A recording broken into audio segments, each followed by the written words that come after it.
All right. Greetings, everyone. This is Eric Stewart from Fishing Fanatics. I got an awesome guest today, Adam Rasmussen. He's a Bassmaster EQ pro angler, a tournament angler. He also does charter fishing, too, for walleye, smallmouth, and salmon. So how you doing, Adam? Oh, not too bad. Yourself? I'm doing great, man. It's great to have you on here. I know we were talking a little bit about boat problems beforehand. I kind of shared my story, but let's start with your story about how you got into bass fishing, how you got into fishing in general. I talk to a lot of guys, and they say, parents or different influencers kind of, helped them along the way as they were going through their journey. So, why don't you just kind of talk about how you got into fishing? Yeah, so basically, I guess since I've been about 3 years old, I've been in a boat and got hooked on it right away. So I grew up fishing with my dad, and when I was probably 12 or so, started fishing like some little local walleye tournaments with him. And that's how I grew up as a walleye and a muskie angler. I didn't do a lot of bass fishing until later down the road. But anyway, so I started fishing walleye tournaments with him. I turned 18. I wanted to fish for a living, so I took up guiding, and I had a part-time job at a Gander Mountain where I used to grow up. So I worked there, guided. Sorry, worked there full time. I guided part time.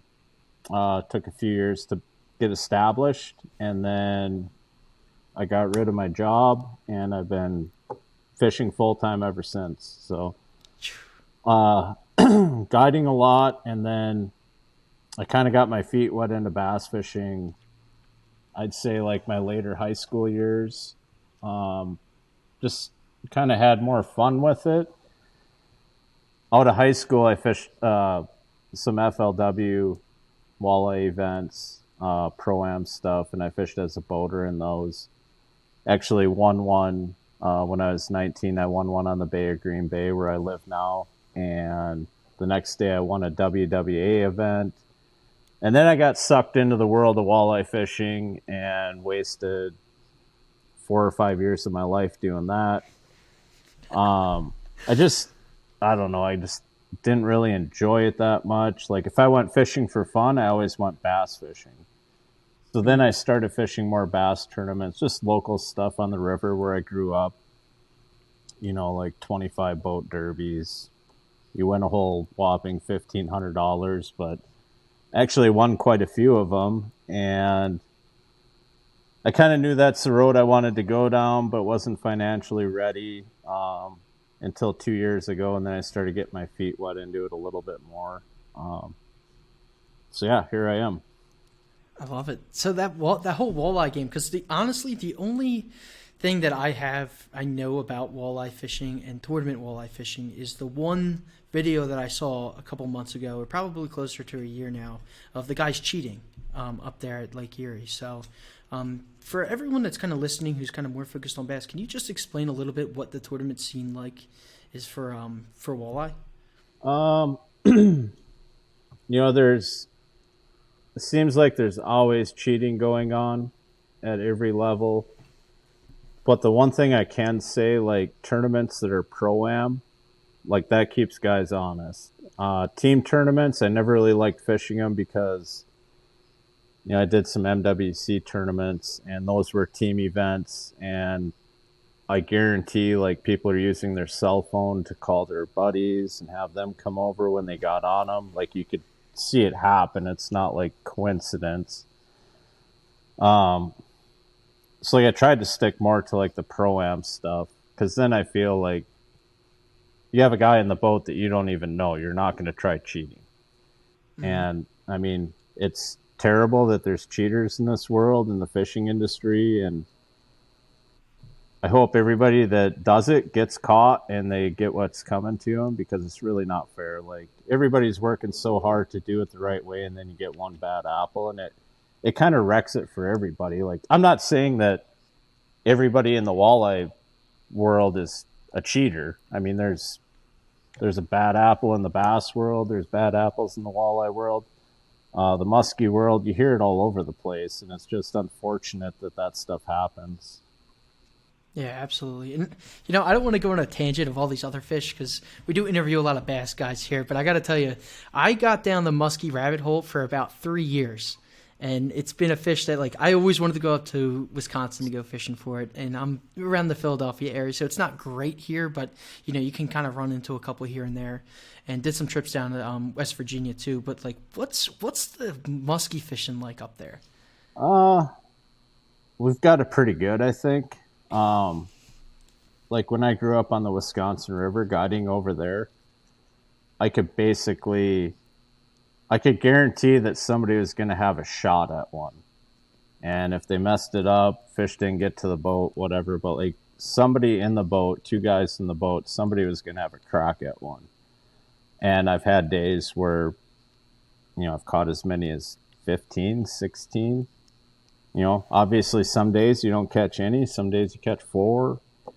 And we had some big ones around too. Like I've caught several in the low to mid 50-inch range. And so it's pretty good, but It's pretty good. Yeah. man, it's a young man's sport to cast all day for a chance at one. Like I kind of got out of it and lost interest. I still do it if I go up to Canada. I go to my buddy's place in Sioux Narrows, up at Crawford's camp, and I try to make it up there like every August or September and do a little muskie fishing up there, and it's good up there. So like if I go, I want to know that the odds are in my favor.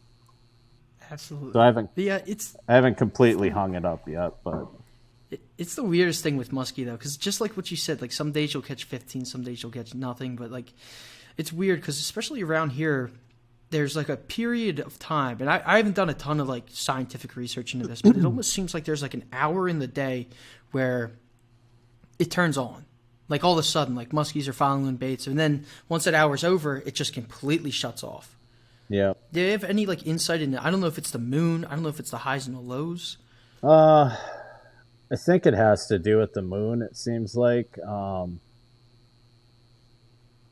it's always like moonrise, moonset, moon overhead, moon under feet. Like those are like the 4 times a day where you'll see like those feeding windows. At least that's what I can put it towards. And there's some days they just don't want to eat too. It's like I was here yesterday and we raised 10 of them, and now I can't even raise one today. Like, what's going on? Yeah, they're just like not hungry. They're weird fish, man. I always talk to my buddy about it all the time. It's just like they're so weird. They follow it. Like sometimes they'll just follow with a bucktail all the way up to the boat and be right on it. You do a figure eight, you get it to follow the figure eight, and it just like disappears. And just like looking at the bottom of the boat, like where'd it go? Like it wanted to eat it. Dream like, wreckers. You get all excited, like he's gonna eat it. He's gonna eat it. And they just fade away, never to be seen again. Oh, dude, Adam, I couldn't tell you the amount of times when I was first starting out that I would throw like a big bucktail out there or a bulldog, get it all the way to the boat, and all of a sudden you'd see this big muskie underneath of it, and I'd completely like, just honestly, for lack of better words, just completely like shit myself. Just be like, oh god, and throw the lure out of the water, the muskie goes off. I'm like, oh no. It's like the first like 12 follows. That's exactly what I did, and I was like, all right, I gotta like start relaxing. Yeah, I've seen. Through guiding, I've seen a lot of people like lose their shit when one comes in and eats at the boat, and like they'll mess it up because they panic, and they'll be like, "What just happened?" I'm like, "You had one. Like it came up and ate your bait at the boat. Like you just gotta turn the bait back into him and set the hook." If that's what those things look like, I don't even want to fish for them anymore. Like they'll just quit. Like. Nope, I want nothing to do with it. Like I had one guy. Oh, it's the craziest story ever muskie fishing. I had 2 customers with me. Neither one of them had ever done it before, and it was on a corporate outing that we used to do a lot of those. And we're fishing down the stretch, and it's like my favorite stretch of the river. I've caught so many fish on this one stretch, and it's just a sandbar. And we're going along. And the guy in the middle of the boat's just sitting there with his bait out of the water. And I'm like, dude, you're not going to catch one if you're not casting. And kid you not, the guy in the back of the boat raises one. He's like, there's one. I just saw one. And then the water's dirty, so you can't see real well. And this guy's just got his bucktail, like the back end of it's just in the water, and he's just lazily dragging it back and forth, looking at the birds, whatever. And this thing came up and ate his bait that followed his buddies in. And that was the guy that lost it. He's like, no way, I don't want anything to do with this. But like, never in a million years would I ever have bet that a fish would have ate his bait with what he was doing. That's ridiculous. Yeah. It reminds me of a story. I've never told this on the podcast, actually. This is cool because I've never really had a muskie guy on here. But the second muskie I ever caught, it was a one in PA, my first one in PA, so I was pretty hype about it. Fishing all day, fishing a bulldog, and you know how it is, the back starts getting sore all day, probably out there for 6 hours. And I was about to give up. I made a cast along a weed line, reeled it all the way into the boat, did the jig, had it still in the water, gave up on the figure eight at that time. Looked back at my dad, I went, right when I went, dude, blew up on it. Oh, I got a fish. And I'm fighting it. I'm like, get the net. And he almost botched the net, but we got it in the boat. And I was like, I cannot believe that just happened. And then I fished for like 6 more hours after that until like night. Yeah. Like nothing after that. It usually happens when you least expect it. It seems like not paying attention, like the one cast you don't pay attention on, you get bit. You can concentrate the rest of the time and nothing good happens. Yeah. That's just enough to bring you right back into muskie fishing now. Yep. Yeah, that's the exciting part about it. You don't know where your next bite's coming from, when it'll be. You have no idea what bait it's going to be on, how big it's going to be. Yeah, it's fun. It only takes one. Yeah. So let's shift it to bass, right? Because back in May you won the 2023 St. Croix Bassmaster Open on Lake Wheeler or on Wheeler Lake. So take me through each one of those days and kind of, was there any point in that tournament where you were like, you know what, I got a like serious chance to win this, and like, oh, you know what, I'm gonna win this?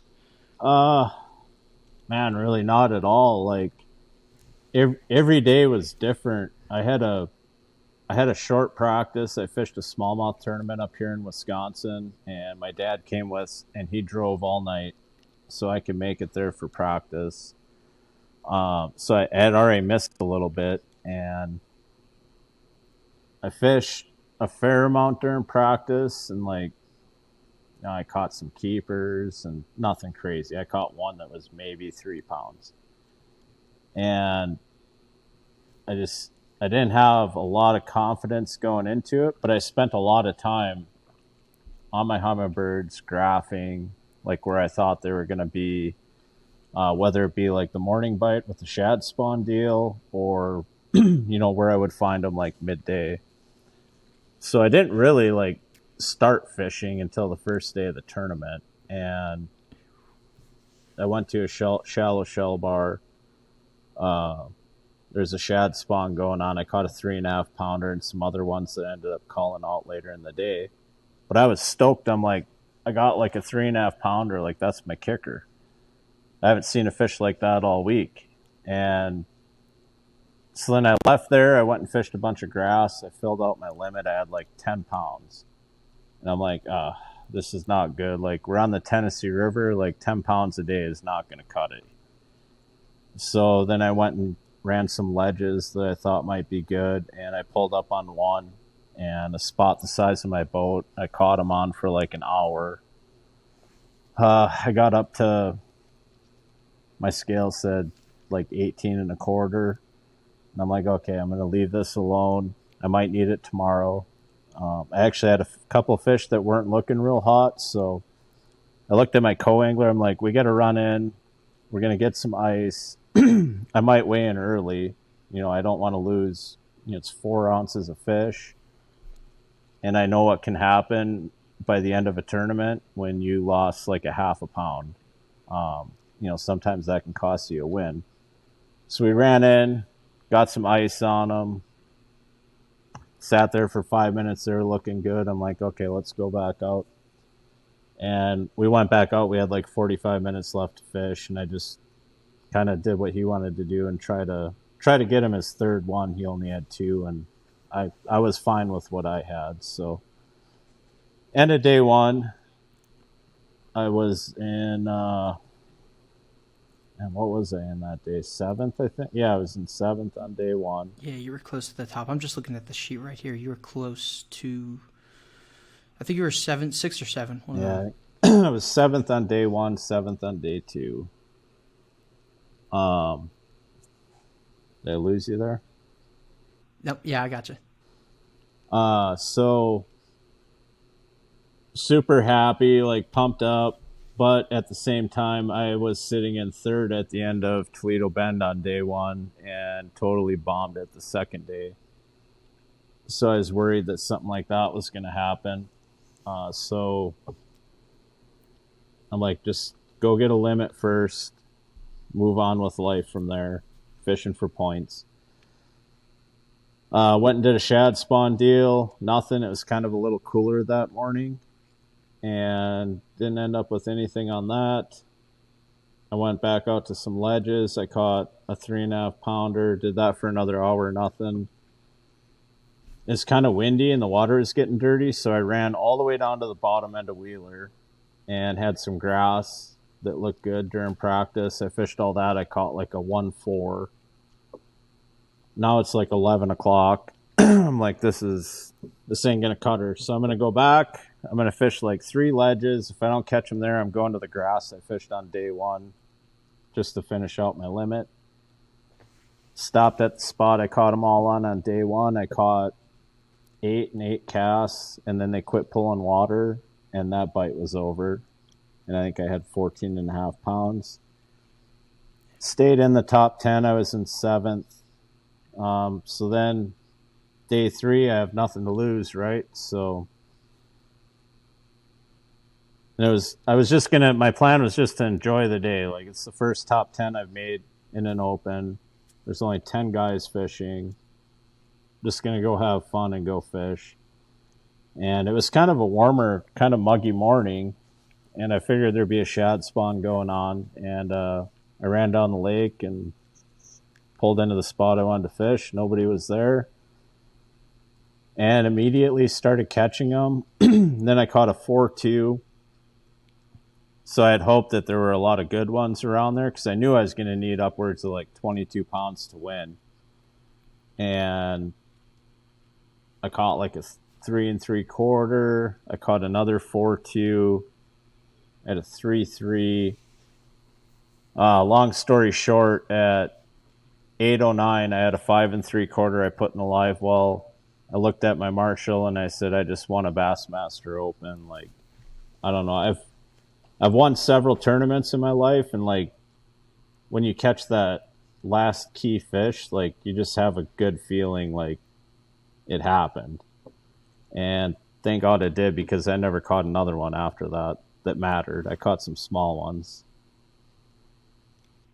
And you pulled that last day 21 pounds, 11 ounces. Yeah, 21.12, I think it was. 21.12, yeah. Wow. Business owners and marketing professionals in the Philly area, Bad Rhino takes the overwhelm out of digital marketing.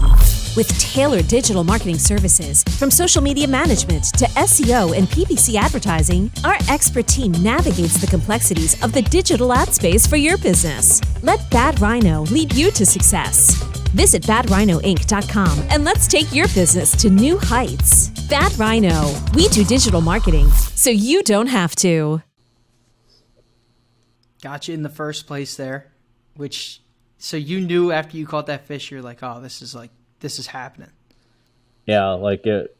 I just knew that I had to take it for all it was worth as fast as I could, because when you're on a shad spawn deal like that, it doesn't last very long.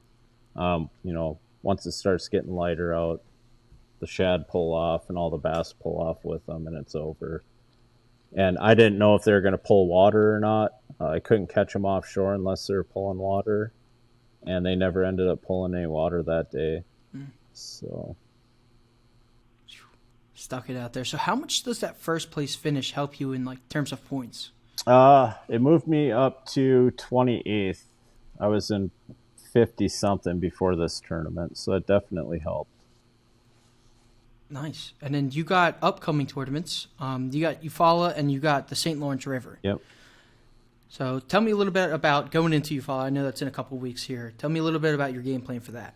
Figure it out when I get there. Basically what it's been at every tournament this year. Like last year I had a terrible season. I did a ton of research, ton of looking at maps. I was over prepared, I think. I had a terrible season. This year I've just kind of been like, screw it. I'm just going to go with the flow and see what happens. So Just fish. yeah, That's it. I mean, once you start figuring a little something out, then you have all night after it's dark out to look at a map and duplicate more of it. But just go fishing. I don't know anything about the lake. I actually looked at a map the other night for a few minutes, and I looked at Google Maps and I looked at my Lake Master card, and yeah, it's totally different than what I thought it was going to be. But we'll see. I like it. How about the St. Lawrence River? Any game plan for up there, or just same thing? Yeah, I'm gonna go try to win that thing. That's smallmouth. That's my kind of fishing. So I'm looking forward to the St. Lawrence. Yeah, I was talking to a bunch of guys, and they're kind of all got the same thing. And yeah, it should be exciting up there for sure. Get some decent bags for sure out there. Yeah, I've never been there, but it sounds like it kind of fishes like it does here in Sturgeon Bay. Other than you have more current if you're fishing in the river, that's where we're restricted to. But I'm hoping to go like find some up shallow somewhere yet. Yeah, you should be able to. I mean, I'm going up there 2 weeks before you guys head up there, and they should be spawning. Is what the talk of the town is. So hopefully they're still kind of up there. Yeah, I think there'll be a good shallower water post spawn deal going on. Cool. At least that's what I'm hoping for, but we'll figure it out.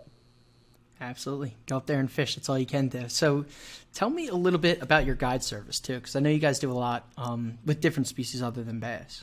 Yeah, so up here in Sturgeon Bay, Door County, like April, early May, I run a lot of walleye trips. We've got some awesome walleye fishing up here, as far as trophy size fish.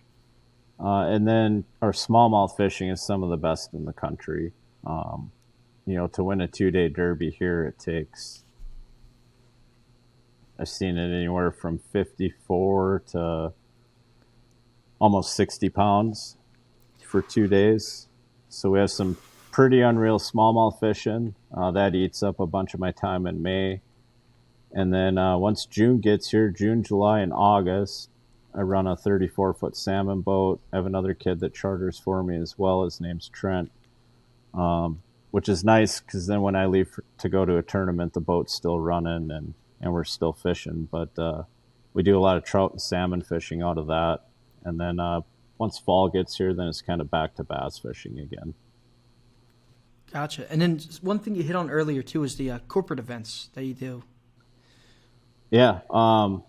Actually sitting in, we call it the warehouse. It's my father-in-law's man cave, and keep the boats in here and some tackle and whatnot. And then we have an industrial kitchen and a bar, plenty of seating and stuff. So like whenever we do corporate trips, it's all inclusive. I just need a head count of how many people. I give a price. We cook dinner. They come up here. They're in a private environment. They get to hang out and drink, shoot pool, play darts.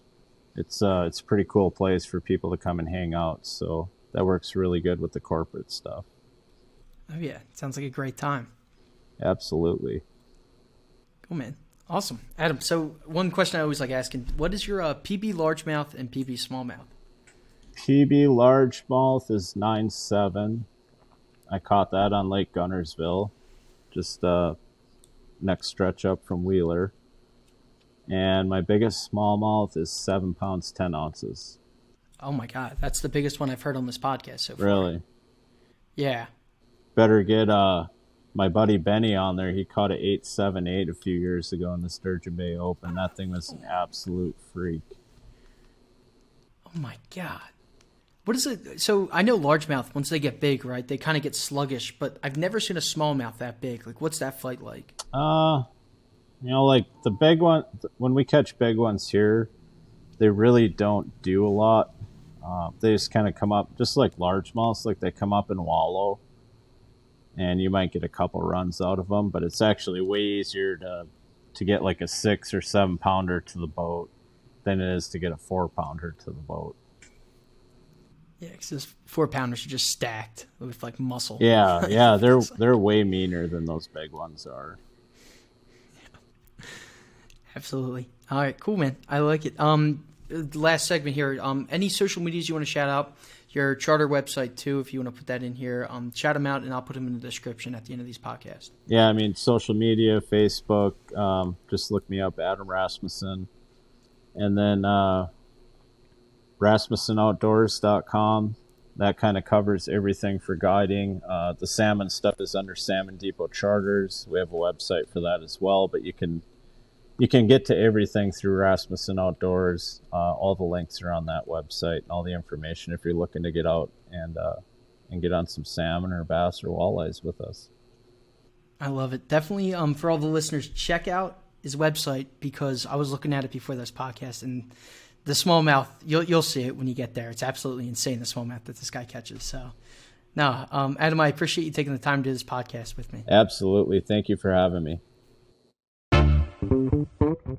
You just listened to the Fishing Fanatics podcast with your host, Eric Stewart. Feel free to check out our other podcasts and our other interviews on our channel on Spotify, YouTube, and much more. Check out our Instagram page, TikTok, and Facebook as well.